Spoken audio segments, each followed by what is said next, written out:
This is Covering the Spread. Here are your hosts, Jim Saunders and Dr. Ed Feng. What is going on, everybody? Welcome on into Covering the Spread. That's right here on the FanDuel Podcast Network and numberFire.com, where today we are taking a look at week number 9 by talking to Erin Kate Dolan of FanDuel, getting her thoughts on these week 9 games and the weird machinations at play with everything that's going on across the NFL for this week. My name is Jim Saunders. I am a senior writer and analyst for numberFire.com, joined here as always by Dr. Ed Feng. You can find his work over at thepowerrank.com. Ed, weird situation this week because it was announced that Aaron Rodgers has positive for COVID, will not play against the Chiefs. That was going to be the premier game on this slate. And suddenly we're guessing. We're getting data on what bookmakers think about Aaron Rodgers versus Jordan Love from a spread perspective. I find these situations fascinating. How are you doing today? And what's your view on that game? I'm doing pretty well. I found out about that right before I recorded a podcast with Professor Edward Egros yesterday, so we had lots to talk about there. I think it's pretty interesting. I mean, I think when you have an elite quarterback and you go to an unknown, or essentially a replacement level player, albeit a first round pick, it's 7 points for me. So I had Kansas City by about 2. You adjust up, maybe I'm so anyways, you get Kansas City by about 9, and there's a lot of other issues. So I actually bet Kansas City -7 yesterday, and that was before I knew that I presumed Devontae Adams was going to play, right? And I also think we're forgetting that Jair Alexander is out. We kind of remember that first week against Cincinnati, and then we've kind of forgotten that one of the best corners in the NFL is out. Kevin King didn't play last week, and I think there's a whole host of problems for the Packers. Robert Tonyan is out, and Kansas City has their own issues, and we can talk about that as well, but they're relatively healthy, especially on the defensive side of the ball right now.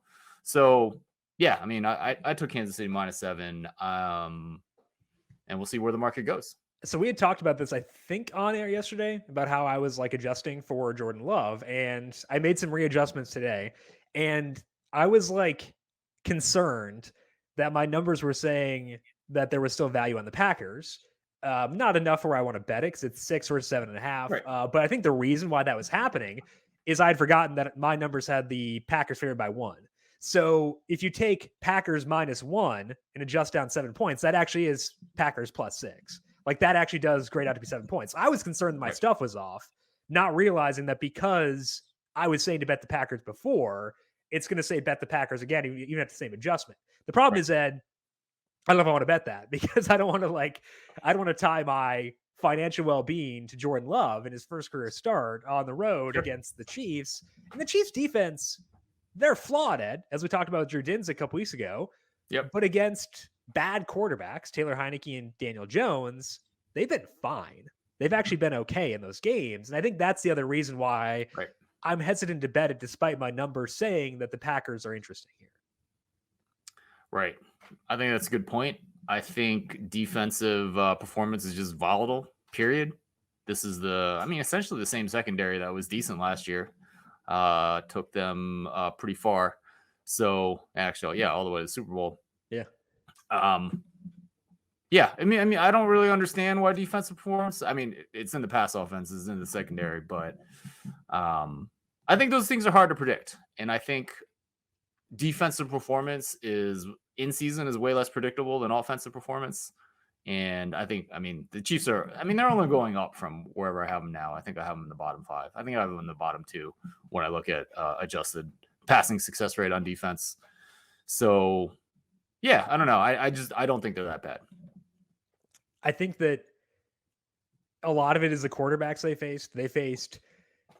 Baker's now baked, but he was healthy at the time. They faced Tannehill. They faced Josh Allen. They faced just a bunch of really good quarterbacks. And it's possible we didn't factor that in enough. So anyway, we'll see how that goes down. We'll talk more about that game too with Erin Kate Dolan. Again, you can find her on Twitter at Erin Kate Dolan. She works for FanDuel, and she is the host of Girls Who Bet on the FanDuel YouTube page most Wednesdays at 8 p.m. or 8 or 8:30 over on the FanDuel YouTube page. You can find her there with Liv Moods talking about the NFL and talking betting over there. We're going to get her thoughts on week number 9 and also these backup quarterback weird situations. We'll talk the Titans with no Derrick Henry and more. later on. We also had Ben Stevens of Sports Grid on yesterday to break down college football week number 10. We talked to Ben about those games and also his thoughts on the college football playoff rankings and its implications on the futures market. You can find that by searching for Covering the Spread wherever you get your podcasts. While you're there, hit subscribe and also leave a rating and review if you like what you hear. Before we get to Aaron, though, got to go back to last week and recap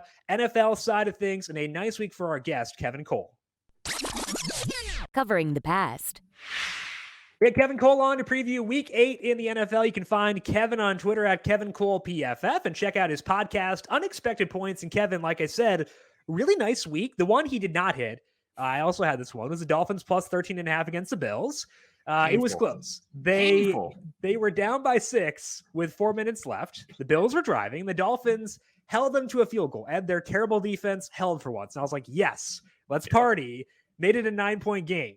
The Dolphins needed to just prevent the Bills from scoring another touchdown to cover. My concern was that Tua would throw a pick 6, which he didn't. He did throw a pick, but it gave the ball back to the Bills. And Josh Allen, that selfish man, scored a touchdown with a minute left. It was a pretty big bummer. That was always possible, though, with the Bills. And I talked about that because they don't take their foot off the gas, and they didn't. So I'm impressed with how the Dolphins' defense played in this game. I thought they played pretty well, honestly. This is always possible. I was still mad, Ed, but like it was always possible that could happen. Right. I mean, it was kind of a bummer because they had a 3rd and whatever very close to the goal. That was when Allen scored. Yeah, exactly. So, I mean, I think a lot of teams just run it right up the middle, kick a field goal. You're up. I don't even remember how many. You'd be up 14. They were up by 12. No. I think you're up 11. So they'd be up 14. 9. They were up 9. Yeah. So you go up 12 and you're good, right? Right. So and it would have been good for my spread too. Yeah. Yeah, exactly. Except Allen takes it in the end zone, which, I mean, obviously you enhance your win probability the most by scoring there. And so, they did have incentive to do that. It wasn't a situation where they could burn the rest of the clock by being conservative. So, but still, like I said, painful. Yep. I was hoping Josh would do that thing where you slide before the goal line, like, lend me a hand, bud. Like we're both here in upstate / central New York. We can be brothers here, Josh. And he decided to not on my back. So I'll remember that. If we ever meet, I'll have stern words with Josh Allen, but hey, it happens. It was always in the range of outcomes. You knew that was the case. You should have jumped on the Manning cast when he was on there. You guys could have talked about upstate New York and winter weight. And I can't watch it when they have guests on though. Like it's so disjointed with like people like the delay. It drives me nuts. So I didn't even watch him. Yeah. Oh no, I enjoy it. When Marshawn's on, I'll watch. When Pat McAfee's on, I'll watch. Chris Long, like I'll watch those guys. But like, oh come on, man! Tom Brady making fun of how stupid defensive players are. But like the delay kills me. It kills me. The delay between when they ask questions and when he talks, it kills me. Like it just drives me nuts. What delay between the Mannings and their guest? Yes. I haven't even noticed. It drives me nuts. Also, in play-by-play people we trust, got to keep them employed. So standing up for my brothers and sisters in play-by-play and watching the traditional broadcast, unless it's the Mannings by themselves, in which case I'll budge and go check them out to watch Peyton chow down on some chicken. The first hit for Kevin was one that you both had, actually. That was the Panthers +3. Closed at 2.5. So you got off a key number there. That came, I think, before the Calvin Ridley news. I could be wrong on that, but I think it moved before the Calvin Ridley news. But the Panthers, they lost Sam Darnold in this game. It didn't matter. They won the game outright by 6. So, Ed, your bad quarterback injury luck occurred again, but you still won the bet, as did Kevin. So I feel like it's nice to get the win even when the universe continues to conspire against you. Yeah, I'll take it. I like betting against Atlanta. And it's kind of interesting, they play the Saints.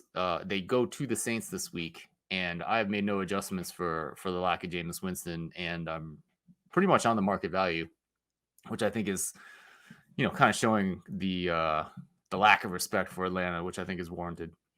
Yeah, I have that game at 6.2, and it's at 6. That's after I have it at 5.8 or smallest adjustment in case Trevor Siemian starts, because I think that would be a slight downgrade. But like they've been running the Taysom Hill offense all year. It just wasn't with Taysom Hill. Like they've been Right. so petrified of Jameis that they've been running that offense all year. And my numbers say they should be favored by 6, so we'll take it. I think that they should be favored by 6, and that's appropriate. So I'm on agreement with you. And speaking of the Saints, Kevin was on the Saints plus 5.5 against the Bucks.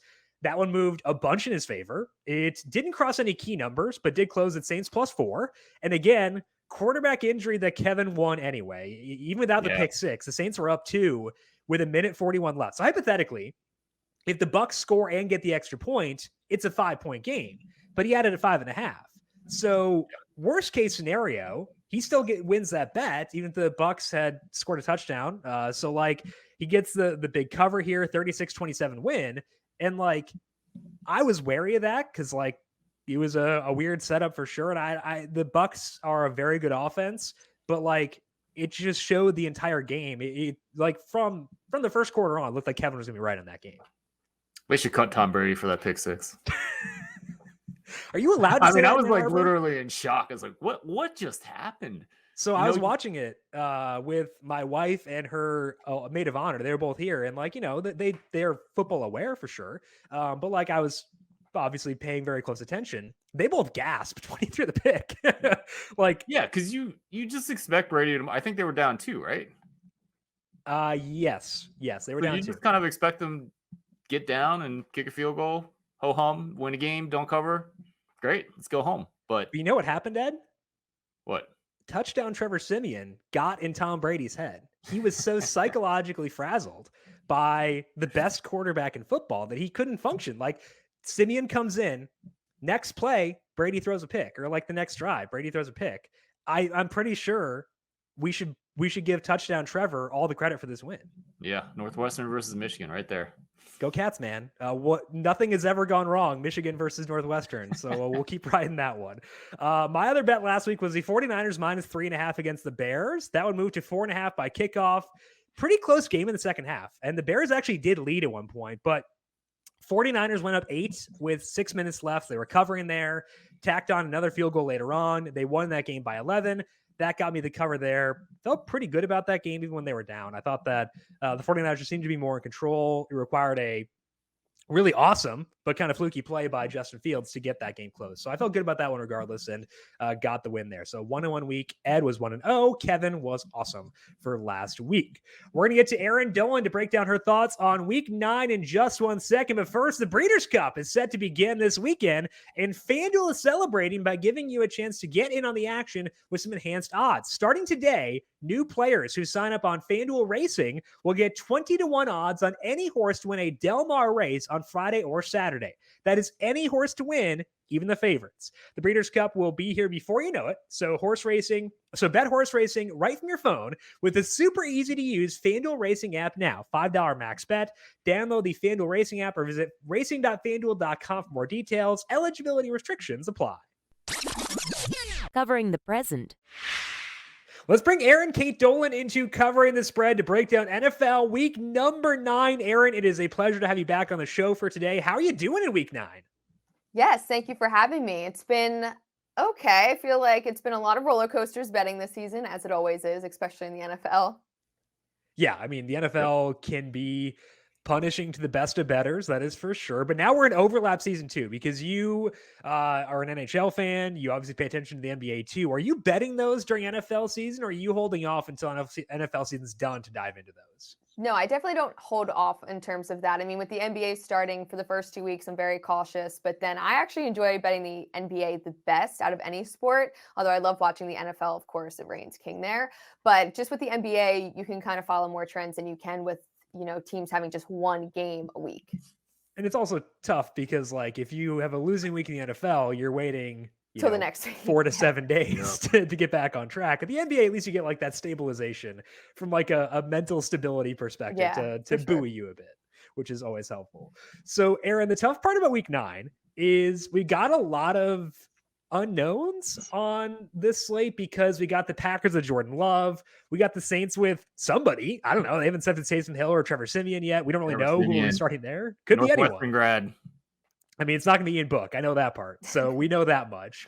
But there are unknowns here. So from a betting perspective, Erin, do you bet those games if you feel like you have a good grasp? How do you handle these situations where there's so much unknown right now? Yeah, so the short answer is just to bet on another game. There are so many games that you can bet on. So in this situation, I would just stay away from some of these games. But then again, Jets backup quarterback Mike White led the NFL in Week 8 in passing yards, 405 to be exact, and then of course led the Jets to beat the Bengals in that situation. So there's no doubt that the quarterback is the most important position on the field. So betting on either of the games that are kind of there are question marks around the quarterback. It's just a true gamble. So I think if you do dare to be brave and bet on those games, I would say take a hard look at who's actually going to be on the field. For example, in the Packers game, we still don't have Devontae Adams back. So, there are certain key players that you can kind of, lean on when a quarterback is out. But with some of them being out, for example, in the Packers game, you stay away from it. With so much unknown, I know it's kind of hard to say as somebody who's a betting analyst. There's just more games you can bet on. So, Aaron, you did mention Mike White. They had an insane 66% success rate compared to an NFL average of about 46% last week. We have one game of data on him. How do you project the Jets with their backup? I would say with the backup, it could be a situation where it's a one-off game. It's not like he played in multiple games to kind of get that. He could just have one of those, amazing games in his career, and he's not going to be able to do that, for example, in this Thursday night football game. So I think, again, you just have to wait and see how he plays in the next couple of games. Yeah. Dude, no solid opinions yet. Yeah. With Mike White, we got one game. With Jordan Love, we have none outside of preseason data, which I was looking at yesterday because why not? But with Taysom Hill, we do have at least some sort of sample. So let's say, hypothetically, Aaron, we get confirmation that Taysom Hill on Friday is going to start. We're going to be good to go with that one. He started 4 games last year. Do you put stock in that? Those were with Michael Thomas, so it's still a different situation there even. Do you put any stock in that, or how would you view the Saints in that situation? Well, at least you have a sample size on him, and a lot of the conversation was around Taysom Hill or Jameis Winston coming into the season, and they were kind of battling that out. So clearly he's still one of those top quarterbacks as opposed to the Jets. Obviously, Mike White, nobody was really talking about him during preseason. Right. So at least you have some sample size, but again, you make a good point about one of the key players being out and Michael Thomas. So it's just something you're going to have to hope that maybe they are able to use him and utilize what he has done and go off that, especially with some of the play callings and things like that. But yeah, I mean, again, it's just one of those situations, more games to bet on. Just make it easier. Let's start touchdown Trevor. Let's go with touchdown Trevor, Tutty Trev, and lead the Saints to glory. Other thing in play here, Aaron, is that we're into week 9. It means we got 8 games sample on most teams, and that's a decent sample for the NFL, but we can still see a lot of fluky stuff in an 8-game sample. So how much for you are you leaning on what we've seen so far in 2021 to decide what you're going to bet on versus your priors, your preseason expectations of these teams? What is 2021 versus what you expected going in? Yeah, so like I mentioned, NFL reigns king. We all place expectations on players and teams and looking at things on paper, especially during preseason. As you know, we already have teams that are having issues either in the locker room, for example, the Browns, or, some health of key players like the Titans, Derrick Henry. So from a macro perspective, we can have expectations heading into the season, but from a micro level of betting week to week, you're really looking at certain matchups. So I think if you go back to last season, the Steelers were hot at this time. They were undefeated. The Arizona Cardinals looked amazing. Then they fell off towards the second half of the season. So I think you always bet on what you are seeing on the field now as opposed to expectations. Another good example of that would be the Kansas City Chiefs. They've been not Super Bowl favorites as we expected, with the way they have been playing, as we see week in and week out. So I think based on your week-to-week money on the current situation, you really take a look at what the teams are doing now, and you don't worry about what the expectation was coming into the season. Sounds very reasonable. Let's get into some games. We got Browns at Bengals. Bengals 2.5-point favorite on FanDuel Sportsbook. You already mentioned the issues and the drama they are having on the offensive side of the ball. Baker Mayfield is probably not healthy. Got the diva wide receiver. How are you seeing this game? Drama City lately. I mean, this morning it broke that Odell Beckham Jr. was excused from practice for the second straight game. Yeah. His father is now involved, which a lot of people are not enjoying. I mean, he only had 1 reception for 6 yards against the Steelers when they lost last week. So it seems like we're kind of in a situation with them with clashes of ego. I know a lot of people are saying that he is being a diva and whatnot, but I mean, obviously 1 reception and 6 yards is not great for somebody who has the talent that he has. The Browns 4-4, 500 team. Baker Mayfield's getting slammed for his ability to make plays. He's not an inspiration to the team. A lot of people are talking about him. And unfortunately, I did take him as my long shot MVP. I got him at 17-1. It's now plus 50,000 for him to win MVP, which just goes to show how terrible the Browns have been lately. It was my sleeper pick, and it's just not working out for me. But back to Cleveland, it's not like OBJ is a determining factor in the Browns offense, like a Derrick Henry for the Titans, based on, again, he just had 1 reception against the Steelers. So they have more weapons on their offense, but based on Mayfield's health and things like that and the drama that's ensuing right now, I think you're going to kind of see just continued struggles from them.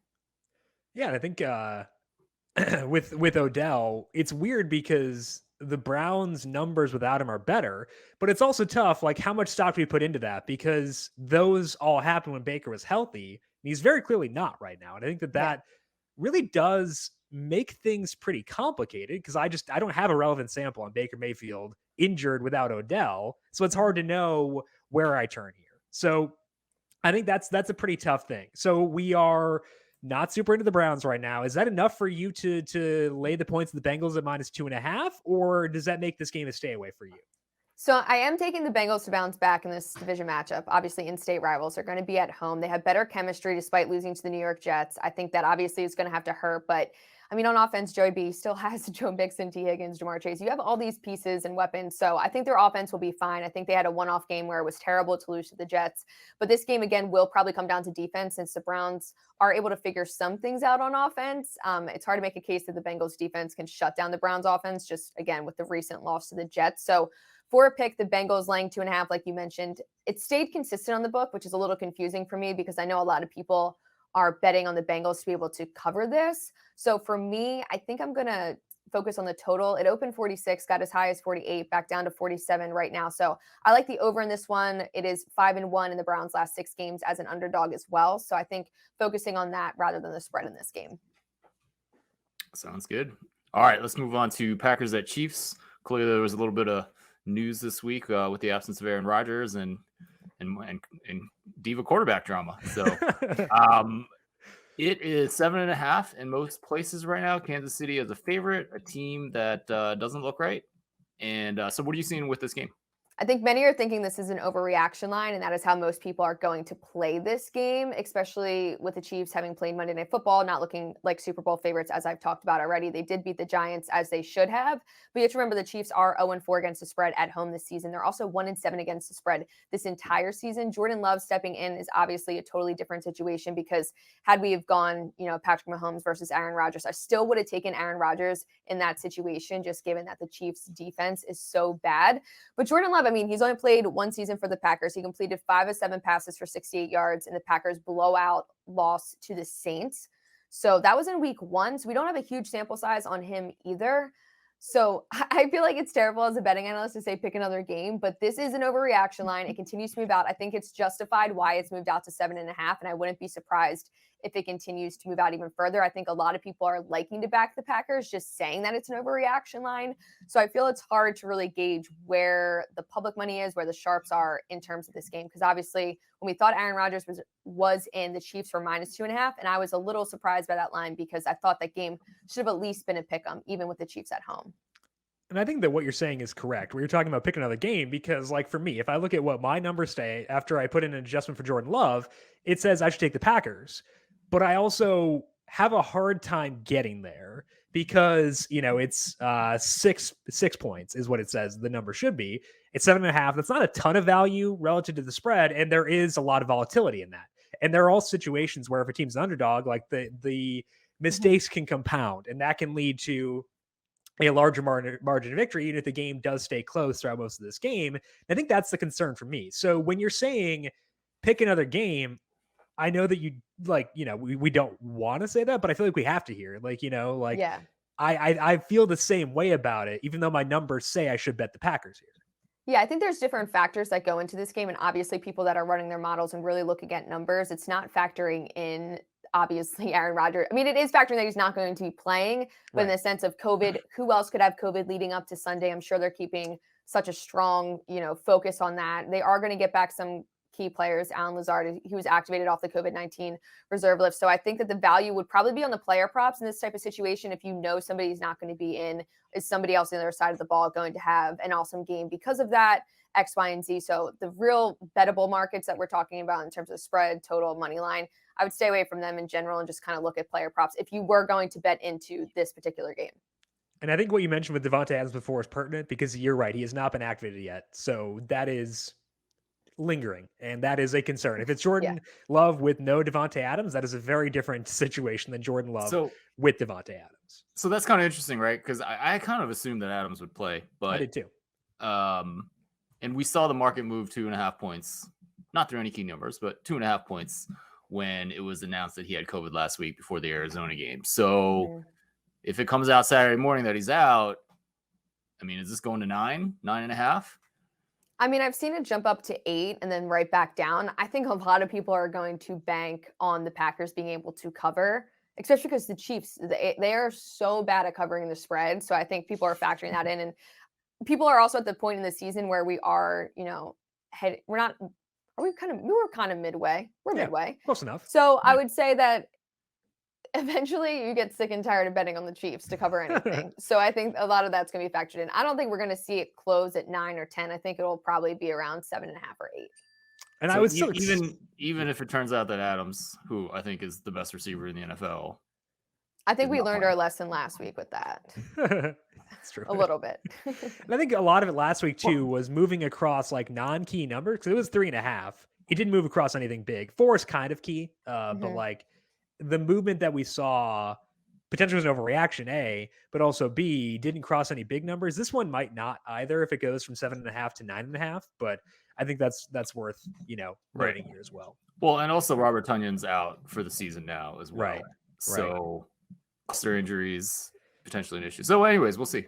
Yeah, we will see. It'll be an interesting game. I know it's not as fun as it would have been, but it's still very interesting for different reasons for sure. Let's move now to the Titans at Rams. Rams here, 7.5 point favorites. Total is 53.5. And you alluded to this before. Derrick Henry is out for the Titans. And even though he's not a quarterback, to me at least, he's someone who alters our view of the team, of the offense. How are you shifting your thoughts on the Titans with Derrick Henry being sidelined for this game?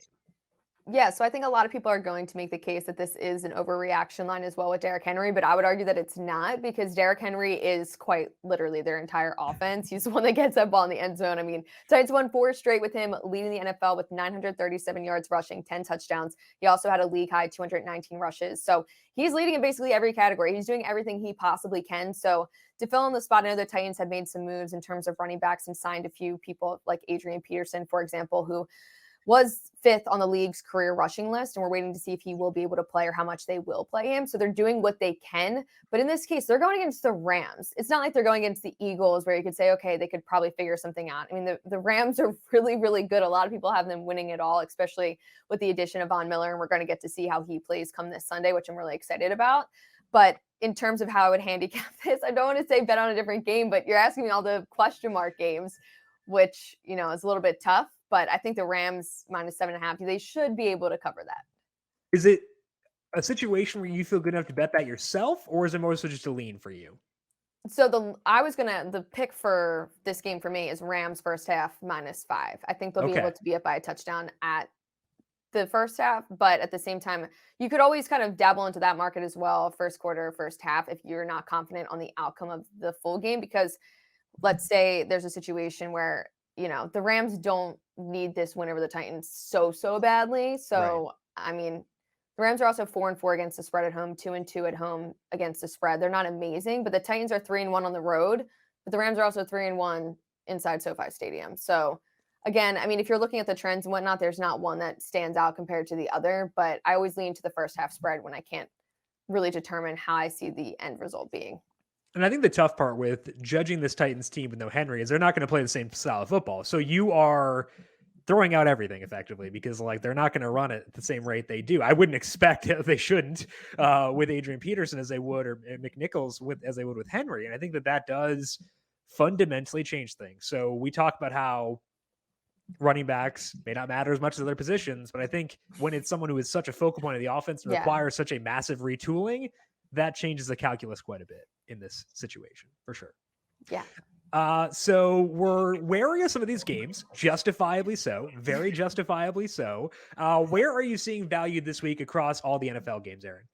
So my pick for this week, I would say Chargers, Eagles. I'm taking the under. So Justin Herbert, Chargers have lost 2 straight after a 4-1 start.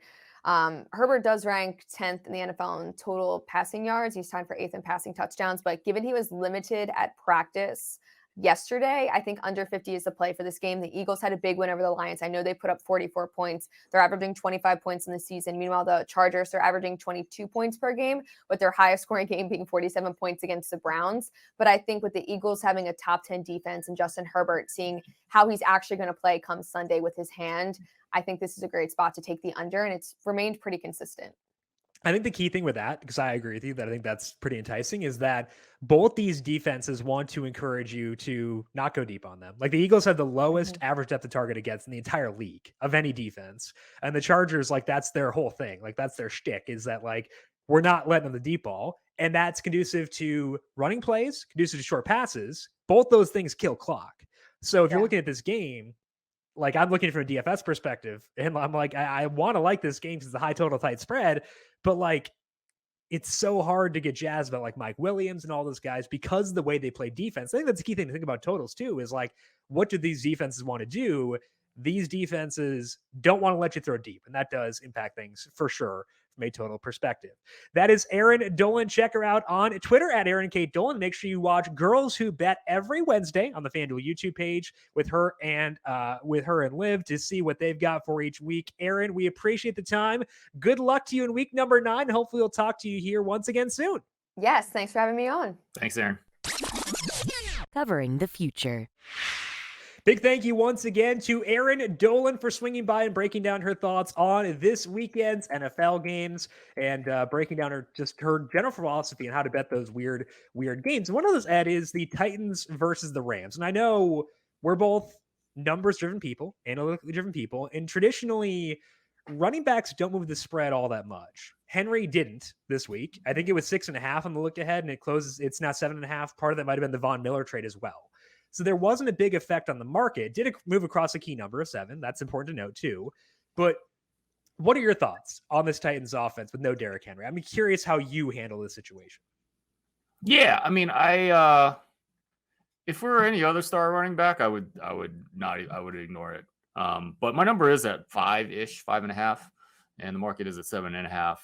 And Derrick Henry is a guy that can break big plays, and yeah, so big plays are random, yada, yada, yada, and all that stuff. But, it's impressive to see a man that big, like, outrun the secondary. That's really not supposed to happen. So I want to give him a little bit of credit for that. I don't know. I mean, you also mentioned about how it kind of changes their offense. Yeah. Do you think that's in terms of the way they play action or what? So I think that what it does is I think they'll still run heavy play action, but Right. And like we know, they've done studies to show that the effectiveness of your grounding does not affect the effectiveness of play action. Yep. The difference is I don't think teams are going to respect the run as much in general. So like they can run more light boxes, and that may impact Tannehill's passing efficiency. I think that's more so the impact to me than, play action will be it'll be the same. The marginal effectiveness of play action will be the same because play action is good. Play action you should run no matter what. But like, I think it's more so the way defenses play them. They can sit back more. They can put more assets in stopping AJ Brown, and that may impact things more. I think that's the reason why I did lower their passing efficiency a bit. I upped their pass rate a bit, which helps a bit in terms of their overall efficiency, but I did lower their passing efficiency a bit, did lower their rushing efficiency. When I do that, I get 8.6 is the spread in this game. I'm not going to bet that because it's pretty close to 7.5, but like it does to me alter the view of the team. I think it was 7.5 before, so it was about a point. But like, it's not enough where I'm going to bet it, but I do think it does impact their passing efficiency because of the way defenses will set up against them. Yeah, I mean, the Titans offense hasn't been particularly good when I look at rushing success rate. Yeah. So that might be the effect of, stack boxes and trying to stop Henry. When you look at, yards per carry and adjustments there, they're obviously a lot better because he has broken a bunch of big plays. So yeah, I think all these things are interesting. I clearly don't think. I don't think it's going to affect their play action game at all. And I would probably put that in my 7 nuggets on Saturday in my newsletter. But yeah, it's a tough one. I mean, in general, it doesn't matter. I haven't bet this game. Yeah. I don't know. I haven't decided yet. Yeah. And honestly, like the later in the week it gets, like the more likely that answer is no. Right. I'm not going to. I know that. I think that it's kind of similar to the Packers game where I see some value, but I'm not going to bet it because it's not enough value for me to bet it, but B, it's a wide range of outcomes, and I want to account for that as well. So similar to what Aaron said before, of, bet other games. So let's do exactly that, Ed, and transition into covering the future for today. Your NFL bet was yesterday. You talked about the Jets versus the Colts. What do you have for today?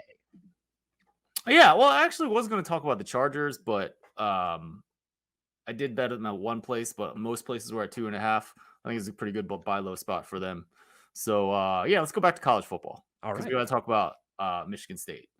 So they come into this game against Purdue undefeated at 8-0, but the record is deceiving. So when you look at the stats against Michigan last week, they won, but they had fewer yards and a lower rate in terms of yards per play and success rate.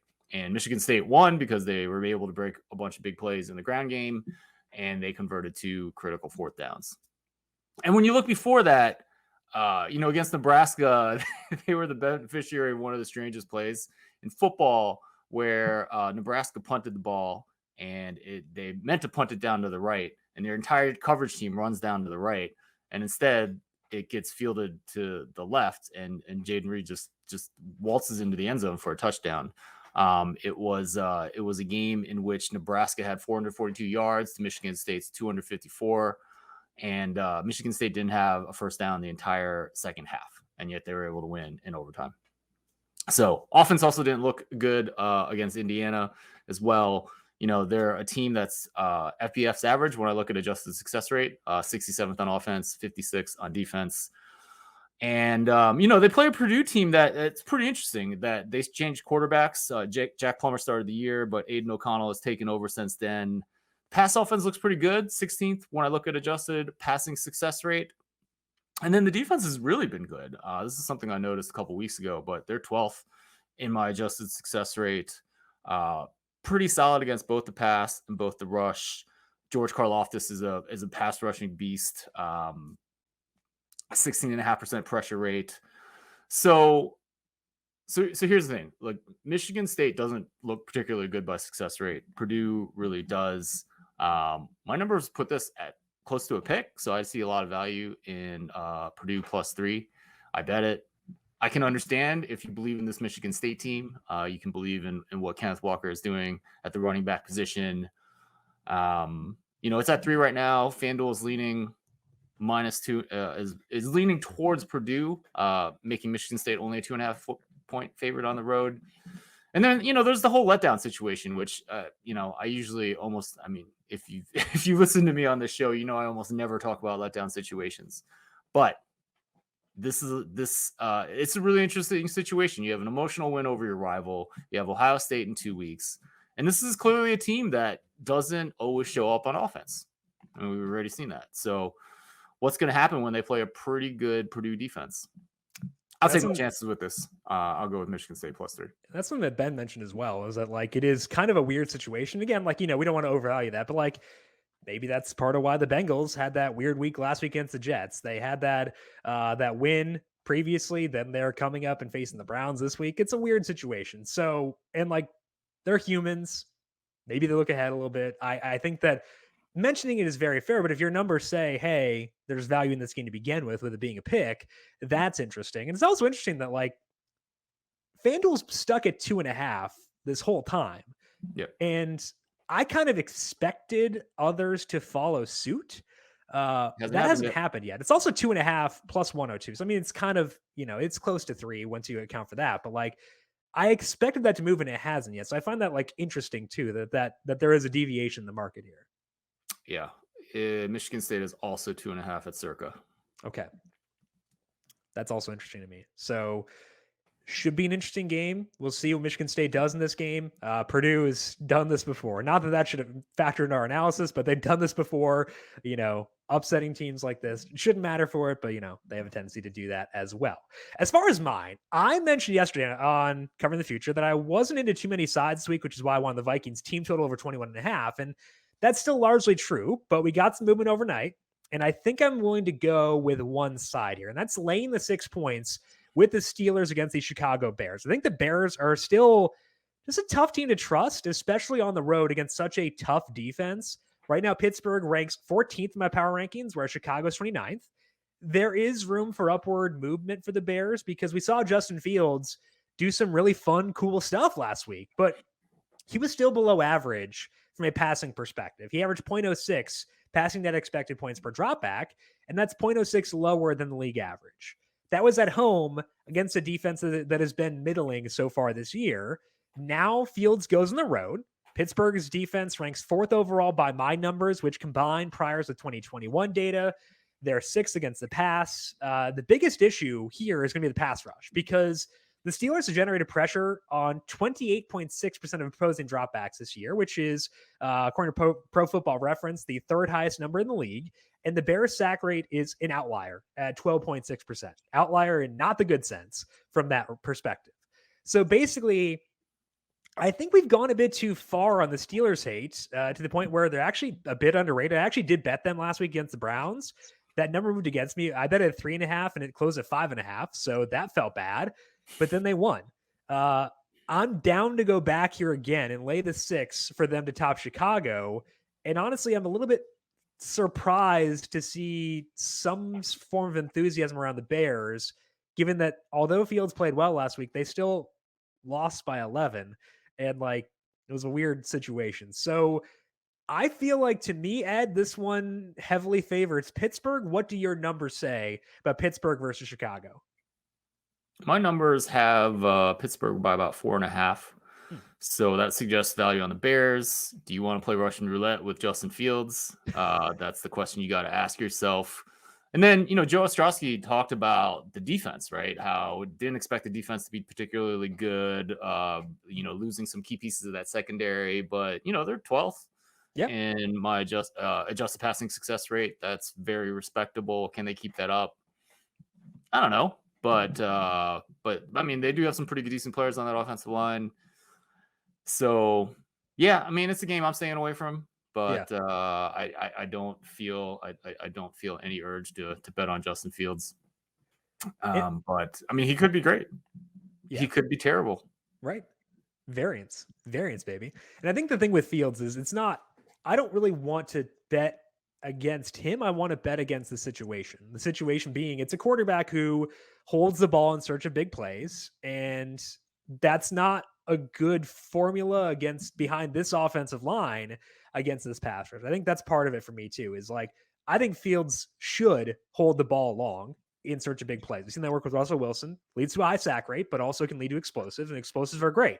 But in this specific scenario, I don't think that's the right way to play things. So I will go with the Steelers -6 here against the Chicago Bears. I think that's the Monday night game too. So it should be a fun little sweat for me on a Monday night. That's an interesting one. Yeah. I don't know why they picked that. What? I don't know why they picked that for Monday night. Well, I mean, they picked it before the start of the season, and we're not going to get the best football in that game. No. Hopefully we get a win, though. That's all I need. I don't know. Maybe I do need to bet Chicago just to have some good reason to watch the whole thing. Draw it out, man. Draw out the sweat, Yeah. Absolutely. Got to have something on the line or else that game's going to suck. So we'll see how that goes and see how this week goes as well. That is all that we have here for today on Covering the Spread. Big thank you to both our guests for this week, Ben Stevens on the college side and Erin Kate Dolan on the NFL side. Again, check her out on Twitter at Erin Kate Dolan. Also, to get the episode with Ben, go to Covering the Spread wherever you get your podcasts. Find it there, hit subscribe, and leave a rating and review. And thank you to those of you who have done so already. Ed, you mentioned the podcast with Edward Egros. What else going on for you this week? Yeah, I'm writing my email newsletter. You can check that out at thepowerrank.com. I write about games that I bet. Edward Egros and I write 7 Nuggets Saturday, which has been, I don't know, I've really enjoyed making it. People from some of my email opens. People seem to enjoy reading it as well. So pretty pumped about that. Check that out at thepowerrank.com. And the interview with Edward E. Gross, the football analytics show, find that there. Find Ed on Twitter at the Power Rank. I am at Jim Sonnes, JIMSANNES. We also have our DFS preview podcast, week number 9, already posted with myself and Brandon Gadula, breaking down the week 9 main slate. Find that by searching for the numberFire Daily Fantasy Podcast feed, wherever you get your podcasts. I want to thank you all for tuning in for this week. Good luck to you with both your college football and your NFL bets. We'll talk to you once again next week. This has been Covering the Spread right here on the FanDuel Podcast Network. What's up, guys? This is Jordan Spieth. If you're watching this video, please like and subscribe to the FanDuel YouTube channel.